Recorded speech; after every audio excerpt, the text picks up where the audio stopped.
জয় Shrikrishna. Divine ইন্সপায়ারে আপনাদের সবাইকে স্বাগতম। গত পর্বে আমরা দেখেছি দুর্যোধন কিভাবে গুরু দ্রোণাচার্যকে পাণ্ডবদের সুশৃঙ্খল সৈন্যবাহিনী দেখিয়ে সতর্ক করছিলেন। আজ আমরা আলোচনা করব শ্রীমদ্ ভগবদ গীতার 4th শ্লোক নিয়ে।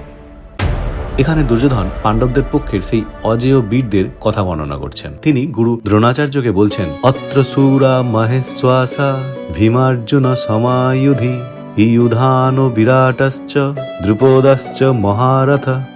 অর্থাৎ এখানে পাণ্ডব সেনাদলে অনেক বীর ধনুর্ধর রয়েছেন যারা যুদ্ধে ভীম ও অর্জুনের সমান, যেমন ইয়ুধান অর্থাৎ সাত্যকী, বিরাটশ্চ অর্থাৎ রাজা বিরাট, দ্রুপদশ্চ অর্থাৎ মহারথী দ্রুপদ। দ্রুপদ হলেন দ্রোণাচার্যের পুরনো শত্রু এবং ধৃষ্টদ্যম্নের পিতা।